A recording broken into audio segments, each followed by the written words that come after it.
Hello guys, నా పేరు Mahindra Venkata. My channel ఇప్పుడు కారణం మన ఛానల్ సబ్స్క్రైబ్ చేసుకోకపోతే ఇప్పుడే సబ్స్క్రైబ్ చేసుకోండి. పక్కన బెల్ ఐకాన్ ఫాలో పెట్టుకోండి. నా ఫర్దర్ వీడియోస్ మిస్ అవ్వకుండా చూడొచ్చు. చాలా మంది చూస్తున్నారు కానీ సబ్స్క్రైబ్ చేసుకోవట్లేదు. So please subscribe click the bell icon also. So బేసిక్గా ఈరోజు మ్యాచ్ వల్ల చాలా రకాల యూనో ఇంపాక్ట్ అనేది క్రియేట్ అయిందనమాట. చాలా రకాలుగా. ఒకటి ఆర్సీబీ వాళ్ళకి ఇంపాక్ట్ క్రియేట్ అయింది, ఇంకోటి కేకేఆర్ వాళ్ళకి క్రియేట్ అయింది, ఎస్ఆర్హెచ్ వాళ్ళకి క్రియేట్ అయింది. సో అందరికీ క్రియేట్ అయిందనమాట.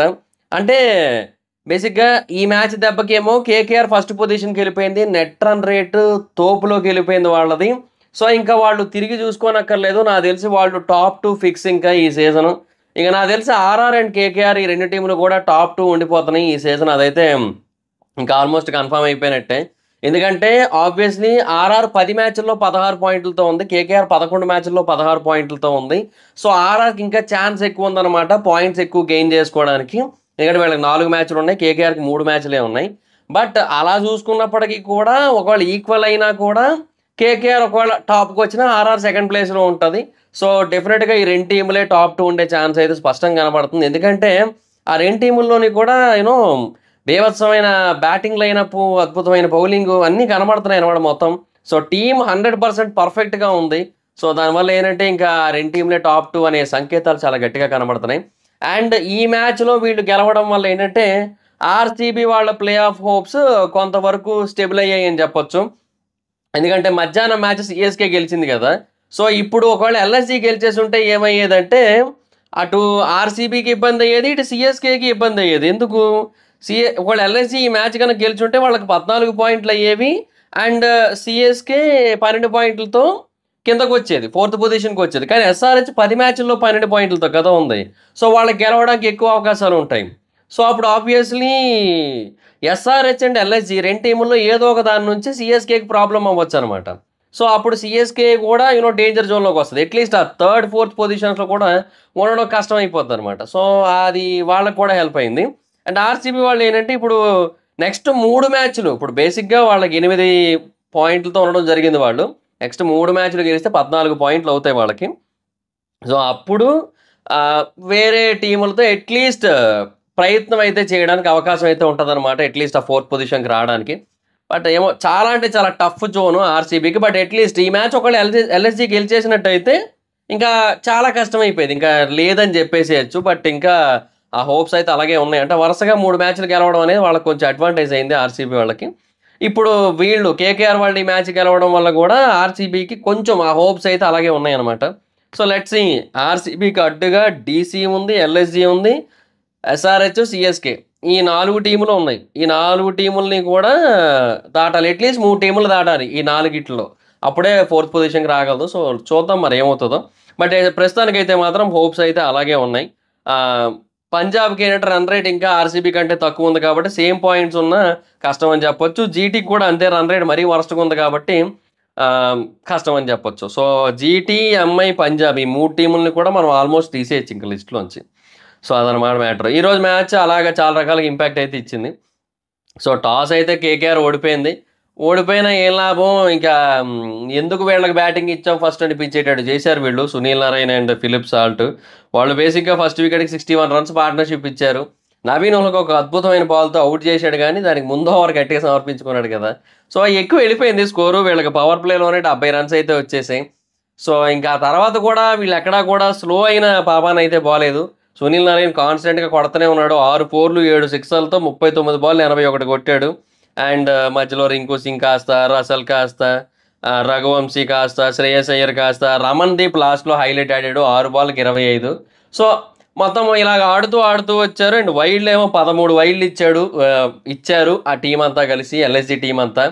అది అసలు అంటే నేనేమనుకున్నానంటే మధ్యలో కృణాల్ పాండ్యా బౌలింగ్ అది బేసిక్గా ఏముందిలే మనోడు దాంట్లో వైడ్ వెళ్ళి అది 4 వెళ్ళిపోయేంత అవకాశం ఏడుందిలే అనుకుంటే అక్కడ కూడా అదే జరిగింది.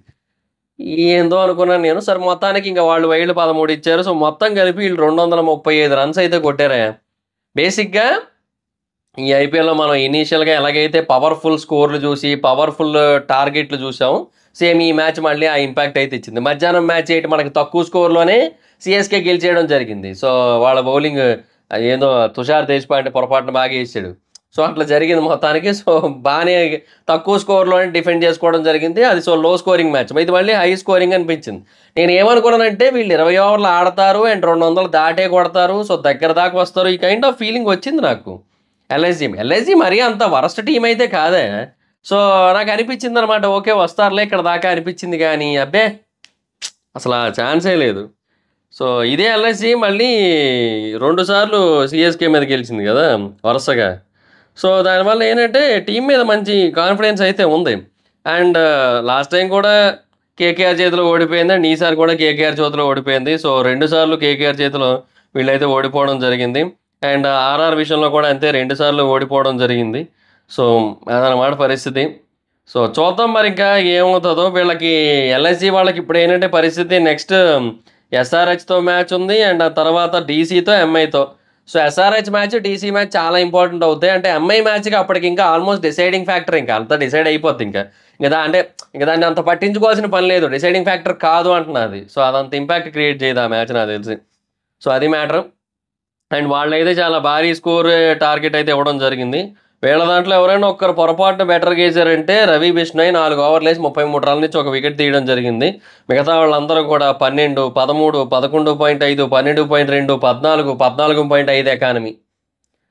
అంటే నేనేమంటానంటే స్టోయినిస్ బేసిక్‌గా బాగానే బౌలింగ్ ఏస్తాడు. అలా స్టోయినిస్ గట్టి తగిలించుకున్నాడు. నవీన్ ఉలాగ్ బేసిక్‌గా స్లో కట్టర్స్ బాగా ఏస్తాడు. సో తను గట్టి తిన్నాడు. కానీ 3 వికెట్లు అయితే తీసాడు. యష్ ఠాకూర్ గట్టిగా తగిలించుకున్నాడు. కృణాల్ పాండ్యా అంతే. యుజ్వేర్ సింగ్ అంతే. మొత్తం అందరూ కూడా అసలు చాలా గట్టిగా తగిలించుకోవడం జరిగింది అసలు. అసలు ఏం చెప్తాం ఇంకా. మొత్తం చాలా వరస్ట్‌గా అయితే ఉందన్నమాట పరిస్థితి. అండ్ ఇంకా ఈ వీళ్ళ బ్యాటింగ్ వచ్చేసరికి వీళ్ళైతే ఇనీషియల్‌గా నాకు ఏదో కొంచెం బెటర్‌గా ఆడుతున్నారేమో అనే కైండ్ ఆఫ్ ఫీలింగ్ వచ్చిందనమాట స్టార్టింగ్ స్టేజెస్‌లో 2 ఓవర్ల వరకు కూడా. బట్ ఎప్పుడైతే ఇంకా అక్కడ కులకర్ణి అనే బ్యాట్స్‌మన్ అవుట్ అయిపోయాడో ఇంకా సరే ఇంకా అయిపోయినట్టే ఉందిలే మ్యాచ్ అనే ఫీలింగ్ అయితే వచ్చింది. ఇంకా తర్వాత స్టోయినిస్ ఏదో కొంచెం మెరుపులు మెరిపించాడు కానీ అది సరిపోలేదు. ఆ తర్వాత వరుసపెట్టి వికెట్లు పడిపోయి రాహుల్, దీపక్ కూడా, స్టోయినిస్ మొత్తం అందరూ వరుసపెట్టి పడిపోతూ వచ్చారు. నాకేంటంటే నేను నికోలస్ పూరన్ మీద కొంతవరకు నమ్మకం ఉంది నాకు. అంటే అట్లీస్ట్ కొంతవరకు హిట్టింగ్ చేస్తాడు. టీముని కొంచెం ముందుకు తీసుకొని వెళ్తాడు అనే కైండ్ ఆఫ్ ఫీలింగ్ అయితే ఉంది. బట్ పూరన్ 8 బాల్లు 10, ఆయుష్ బాదాని 12 బాల్లు 15, టర్నర్ 9 బాల్లు 16, కృణాల్ పాండ్యా 6 బాల్లు 5, యుజ్వేర్ సింగ్ 7 బాల్లు 7, రవి బిష్ణోయ్ 3 బాల్లు 2. ఇంకా వీళ్ళే వైడ్‌లో ఒక 6 ఇచ్చారు. అంతే ఇంకా. వీళ్ళ దాంట్లో బౌలింగ్ అయితే కొంతవరకు బాగుంది. సునీల్ నారాయణ 4 ఓవర్లేసి 22 రన్‌ల నుంచి ఒక వికెట్ తీయడం జరిగింది. అందుకే తనకు మ్యాన్ ఆఫ్ ద మ్యాచ్ ఇచ్చారు. అటు బ్యాటింగ్‌లోనే ఇరగదీశాడు, ఇటు బౌలింగ్‌లోనే ఎక్స్ట్రాడినరీగా చేయడం జరిగింది కాబట్టే తనకిచ్చారు. అయితే వరుణ్ చక్రవర్తి 3 ఓవర్లేసి 30 రన్‌ల నుంచి 3 వికెట్లు, హర్షిత్ రాణా 3.1 ఓవర్లేసి 24 రన్‌ల నుంచి 3 వికెట్లు. అది హైలైట్ అసలు. సో మనోడు కొంచెం కమ్‌బ్యాక్ బాగా ఇచ్చాడని చెప్పొచ్చు. ఆ ఫ్లయింగ్ కిస్‌లు ఇవ్వకుండా ఉంటే ఇంకా పర్ఫెక్ట్ ఇంకా. ఇంకెవ్వడులేడు మాక్సిమం. సో ఇంకా ఆండ్రూ రసెల్ 2 ఓవర్లేసి 17 రన్‌ల నుంచి 2 వికెట్లు. సో మొత్తం అందరూ బాగానే వేశారు. స్టార్క్ ఒకటే కొంచెం ఎక్కువ రన్స్ ఇచ్చాడు. ఒక వికెట్ తీసాడు తను కూడా. వైభవ్ ఆరోరా ఒక్కడే ఒక వికెట్ కూడా తీయలేదు. మిగతా వాళ్ళందరూ కూడా ఒక్కొక్క వికెట్ అయితే తీశారు. సో మొత్తం అందరూ ఆల్ అవుట్ కదా వీళ్ళు కూడా. సో నాకైతే అదే అనిపించింది. సో ఎల్ఎస్జీ టీము చాలా స్ట్రాంగ్‌గా అనిపిస్తది. అండ్ యూనో చాలా మ్యాచ్‌లు గెలిచింది. అండ్ ఇప్పుడు వాళ్ళు యాక్చువల్‌గా ఈ మ్యాచ్‌కి ముందు బెటర్ పొజిషన్‌లోనే ఉన్నారు. సో గెలుస్తది అనే గెలవకపోయినా అట్లీస్ట్ కొంత టఫ్ ఫైట్ ఇస్తదనే కైండ్ ఆఫ్ ఫీలింగ్ అయితే వచ్చింది కానీ అది కూడా లేదు. నాకైతే మ్యాచ్ చాలా సింపుల్‌గా ఎత్తిపోయిన ఫీలింగే వచ్చింది నాకైతే మాత్రం. సో అది మ్యాటర్. సో చాలా ఈజీగా డామినేట్ చేసింది కేకేఆర్ అయితే. సో చాలా బలమైన లైనప్ ఉంది. ఒకటి నరేన్‌ని త్వరగా అవుట్ చేయగలగాలి. అవుట్ చేయగలిగితే ఫిలిప్ సాల్ట్‌ని త్వరగా అవుట్ చేయగలిగితే అప్పుడు ఆబ్వియస్‌లీ ఈజీగా వీళ్ళని తక్కువ స్కోర్‌కే కట్టడి చేయొచ్చు అని అయితే అనిపించింది నాకైతే. ఎందుకంటే సీఎస్‌కే మ్యాచ్‌ని గనుక చూసుకున్నట్టయితే వాళ్ళు అక్కడ 137 రన్స్‌కే కొట్టారు.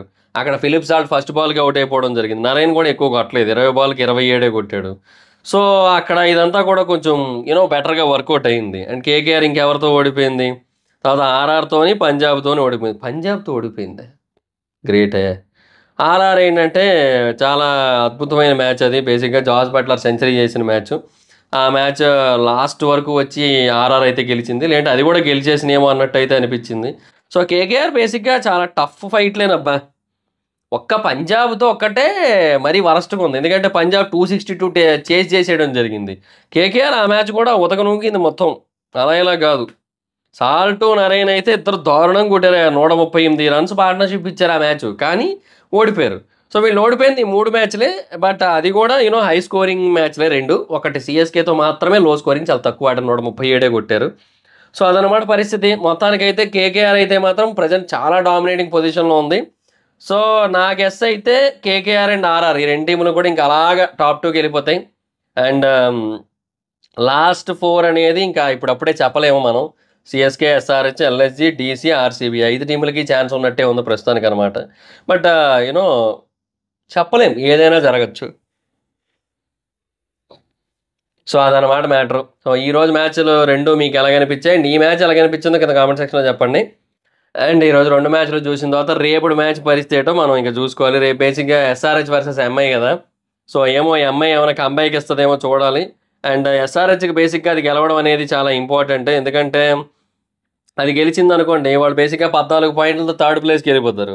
ఒకవేళ ఓడిపోయిందనుకోండి వాళ్ళకి రన్ రేట్ ఇంకా తగ్గుతది కదా! అప్పుడు ఒకవేళ ఎల్ఎస్‌జీకి గనక ఈరోజు మ్యాచ్‌లో ఏమైంది? బేసిక్‌గా సీఎస్‌కే మ్యాచ్‌కి ముందు ఎస్ఆర్‌హెచ్ ఫోర్త్ ప్లేస్‌లోనే ఉంది. అంటే ఎల్ఎస్‌జీ థర్డ్ ప్లేస్‌లో ఉంది. ఆ తర్వాత ఎస్ఆర్‌హెచ్ ఏమో ఫోర్త్ ప్లేస్‌లో ఉంది. సీఎస్‌కే ఫిఫ్త్ ప్లేస్‌లో ఉంది. సీఎస్‌కే మ్యాచ్ తర్వాత సీఎస్‌కే థర్డ్ ప్లేస్‌కెళ్ళింది. ఎల్ఎస్‌జీ ఏమో లేదు యాక్చువల్‌గా ఏదో మొత్తానికి ఆ మ్యాచ్‌కి ముందు ఎస్ఆర్‌హెచ్ ఏ పొజిషన్‌లో ఉంది? ఏమో మొత్తానికి నాకు తెలిసి ఎనీహౌ ఈ మ్యాచ్‌కి ముందైతే అంటే ఎల్ఎస్‌జీ మ్యాచ్‌కి ముందైతే మాత్రం ఎస్ఆర్‌హెచ్ ఫిఫ్త్ పొజిషన్‌లో ఉంది. అది క్లియర్. ఎందుకంటే ఆ మ్యాచ్‌కి ముందు నాకు తెలిసి అంతకుముందు థర్డ్ పొజిషన్‌లో ఉన్నట్టుంది ఎస్ఆర్‌హెచ్. థర్డ్ పొజిషన్‌లో ఉంటే ఫిఫ్త్‌కి ఎందుకు వస్తది? అట్లా కూడా రాదు కదా! సరే ఫోర్త్ పొజిషన్‌లోనే ఉంది నాకు తెలిసి. అదే మొత్తానికి. సో, ఫోర్త్ పొజిషన్‌లో ఉన్న అంతే కరెక్ట్. ఇప్పుడు క్లారిటీ వచ్చింది నాకిది. కన్‌ఫ్యూజ్ అయ్యాను మొత్తం అంతా కూడా. ఎల్ఎస్‌జీ థర్డ్ పొజిషన్‌లో ఉంది. ఎస్ఆర్‌హెచ్ ఫోర్త్ పొజిషన్‌లో ఉంది. సీఎస్‌కే ఫిఫ్త్‌లో ఉంది. సీఎస్‌కే మ్యాచ్ గెలిచి థర్డ్‌కెళ్ళింది. అండ్ ఎల్ఎస్‌జీ ఫోర్త్‌కి, ఎస్ఆర్‌హెచ్ ఫిఫ్త్‌కి వచ్చింది. అండ్ ఈ మ్యాచ్ పూర్తయిన తర్వాత ఎల్ఎస్‌జీ ఓడిపోవడం వల్ల వాళ్ళ రన్ రేట్ ఇంకా మైనస్‌లోకి వెళ్ళిపోయి ఎస్ఆర్‌హెచ్ కంటే కిందకెళ్ళిపోయింది ఎల్ఎస్‌జీ. దానివల్ల ఏంటంటే ఎస్ఆర్‌హెచ్ మళ్ళీ ఫోర్త్‌కొచ్చేసింది. సో, వాళ్ళు ముందు ఫోర్త్‌లోనే ఉన్నారు ఈరోజు పొద్దున్నకి. అండ్ ఈరోజు సాయంత్రానికి మళ్ళీ ఫోర్త్‌కొచ్చేసారు. ఈరోజు రాత్రికి మళ్ళీ ఫోర్త్‌కొచ్చేసారనమాట. సో, మధ్యలో మధ్యాహ్నం మ్యాచ్ తర్వాత మాత్రం ఒక్కసారి అట్లా ఫిఫ్త్‌కెళ్ళి మళ్ళీ ఫోర్త్‌కొచ్చేసారు. అది జరిగింది. సో, అది మ్యాటర్ అనమాట.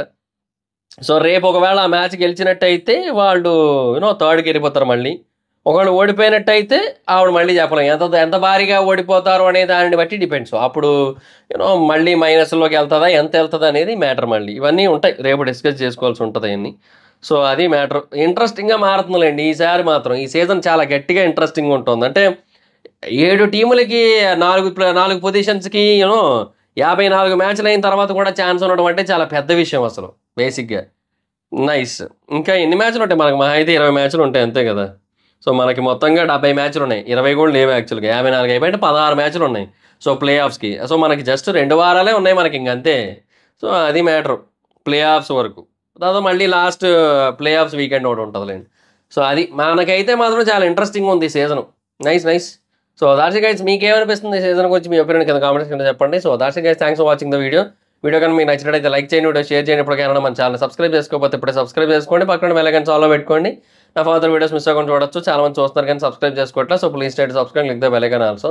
నా ఇన్‌స్టాగ్రామ్ ఐడీ జబర్దస్త్ మైదర్. మా అకౌంట్ వచ్చినట్టు ఫాలో అవ్వచ్చు. Thank you so much guys. Bye. Meet next video. Bye.